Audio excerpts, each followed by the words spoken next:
Welcome to Hustle and Flow with Heather Hubbard. You're listening to a special Fearless Leader bonus episode.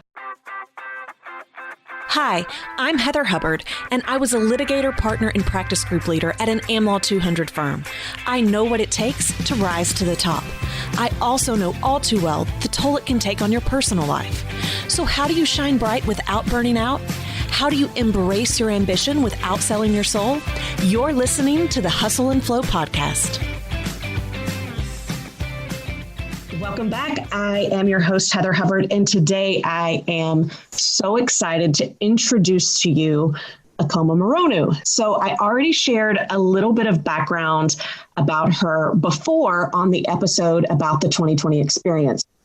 But just as a recap, if you're joining us for this episode, she went to Columbia Law School and then was in the Global Securities Group at Milbank Tweed in New York and their Singapore office. She then lateraled over to Baker Botts, went in-house at an aviation company in Dallas, just gave her notice is moving to Costa Rica. You have probably heard her as the host of the Happy Lawyer Project podcast. She is the author of a brand new children's book series, Money Monsters, and she's got some other stuff going on as well. Okeoma, welcome to the podcast. Thank you, Heather, so much. When I hear my intro, I'm like, wow, I do a lot of stuff. Yes, this is why I love you, because you're not only multi-passionate, you actually follow through on things. Oh, yes, I am definitely, I think, more action-oriented than most introverts, but it does get a lot of stuff done. Yes, yes. And we should add, you're also the mom of two gorgeous little boys. Yes. How could we miss the boys? No. Yeah. And the former mom of 6 chickens, which was so sad to get rid of the chickens. Oh, that's right. Yes. The chickens are no more. Will you get chickens in Costa Rica? We hope so. I mean, I think they will be like wild jungle chickens, so it may not be the cute, cuddly American chickens we're used to. All right. So we probably should do a whole other episode where we talk about all the things because you are so interesting.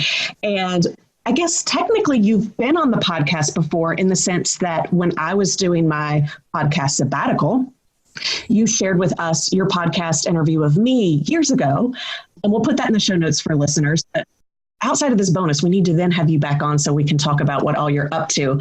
But for today, we are really digging into I guess really how we met, your experience with the mastermind, and your being a part of the 2020 experience as one of the fearless leaders. So I'm really curious to see if we have the same memory of how we met. How do you remember us meeting? So I started my podcast in 2016, and my very first guest was Autumn Whit-Boyd, who was a close friend of yours. Yep. And after we did our podcast, she basically sent me this email that was like, you have to go listen to Heather's webinar. Like, Heather's doing all this cool stuff around joy and the law, and you guys were going to be so aligned. And so I was like, let me creep on you for a little bit. So I signed up for your webinar, and I showed up, and I was listening, and I was nodding along, be like, yep. And so right after that, I reached out to you and I was like, please be on my podcast. And you were so gracious about it because back then I had no audience, I had no platform. And that's how I remember us first meeting.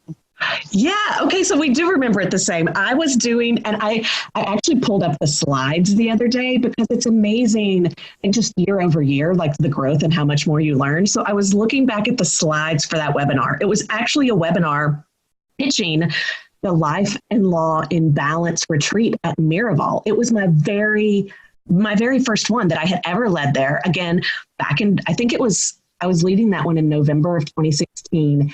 And the webinar was, I think it was called 7 Steps to Success and Satisfaction in Life and Law, which turned into being which is now my Life and Law blueprint. But I always had these 7 steps.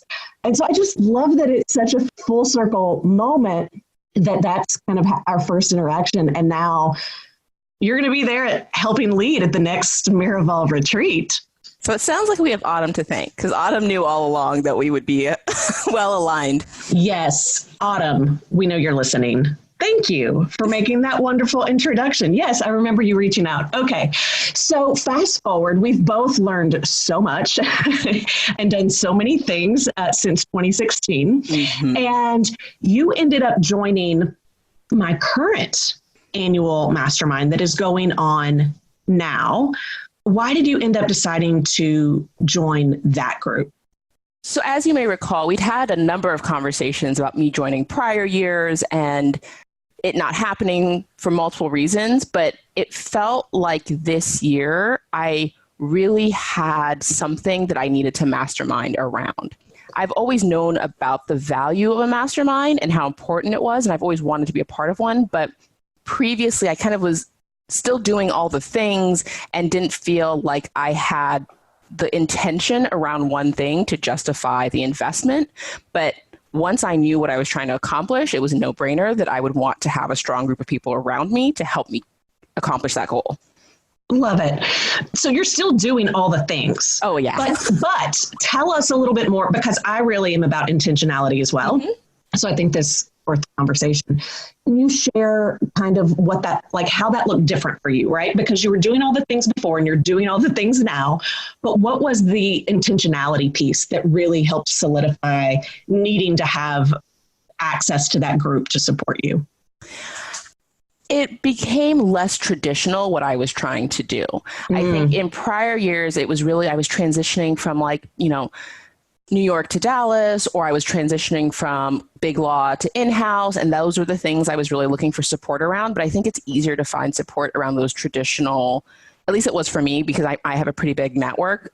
But when I was trying to launch this book, I was trying to move overseas. I was trying to transition out of the practice of law for a little bit. I wanted to be surrounded by other people who were kind of doing non-traditional things, who could kind of cheer me on and both give me practical advice, but also just like the support to say you're not crazy and like you can do this. Yeah, that's interesting. And we've had this conversation before, so I think we should put it out there. I think normally we just have these conversations in private, but we both say big law suited us well. And if we were ever to go back, we would both go back to big law. Like in the right circumstances, we would both go back because we thrived in that environment. Yeah, no, I think big law really suits my personality and it really suits the way I work and the way I think. And to be honest, one of the many things that we talked about this during our one-on-one coaching calls, and since giving my notice, the number of firms who I work with as external counsel who've come to me and said, just let us know when you're ready. There's a seat waiting for you. And you kind of, intimated to me that would happen, but it's been reassuring to kind of see things fall into place as predicted. Yeah, we're totally going off on tangents here, but I love it. Like we have this belief that if we make certain decisions or we walk away from certain opportunities, that we can never go back. And that's just not true. Really good, smart attorneys who thrive in certain environments will always have a seat there if they want it. And I think a lot of us fear taking chances or moving in non-traditional routes because we worry that we're closing this door forever. And it's just not true.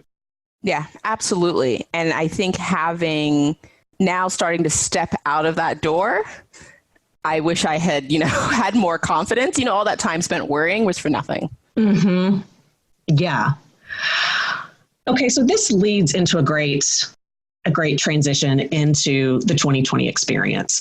So share with everyone why you have decided to kind of step into that role, to transition from being a participant in the mastermind to taking on one of these fearless leader pod roles. And just as a reminder, if you've not listened to the 2020 experience episode yet, it's kind of like a mastermind in a mastermind. We're going to have a larger mastermind of 32 women, and then there will be 4 smaller masterminds of 8 women with a fearless leader each. And Okeoma will be leading one of those. Like, what made you want to do that and to participate? The short answer is it was a no-brainer. It wasn't I need to consider it. I think that in my role in corporate and at the law firm, I've always really enjoyed the facilitation and the personal career development of my colleagues. I've always enjoyed it and I've always taken on that role. And it's also one of the things I struggled with as an in-house attorney is I didn't have as many opportunities to do that. And it made me realize how much that was a core part of what I enjoyed about being in big law, was having that opportunity to develop those around me and engage in conversations about how they were building their career, how they were building their lives, and how they're finding kind of the balance between the two. And I've had a lifelong dream, actually. You can ask my coach. I was talking to her about this recently. I have many coaches. Me too. The first things I said to her in 2015, that one of my dreams, it was so funny. I went back to look at the old email, would be to facilitate retreats. Love it. And the image I gave her was the image of, you know, how Oprah would bring together people at like her dinner parties, and it was like where people wanted to be because they knew if they could get to that dinner party, it would change the trajectory of their lives. Yes. I'm like getting chills just thinking about this. And the idea that you were putting together a group of people for whom that could be true, for whom that would be true, and to be a part of that, it's like a no-brainer. I'm getting chills too. By the way, how do we get at Oprah's table? Because I still want to do that. No, there's lots of tables that we still need to get invitations to, but all in due time. Yes.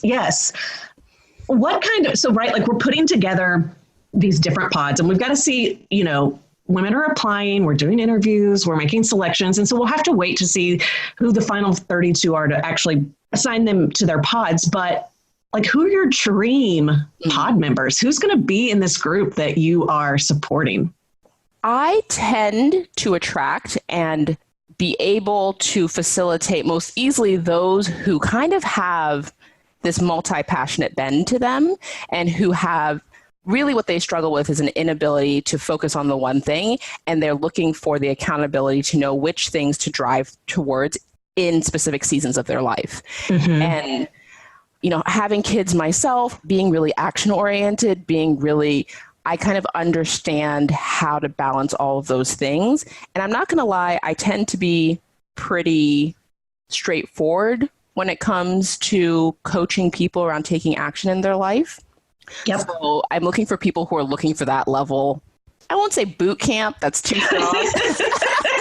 But I wouldn't say that I'm also looking to have a 90-minute conversation around something that you really just need to do to resolve. It's no longer an intellectual exercise. So people who are decisive and are looking for someone to bounce ideas off of, to have like a really high-level conversation about, let's stay focused on this, drive me towards this, how do we create the space to do this thing? And gosh, I get so excited thinking about it. Yeah. It's really about people trying to create something non-traditional, right? And trying to fit it all in and looking for a strategy and plan around the pieces. Yeah.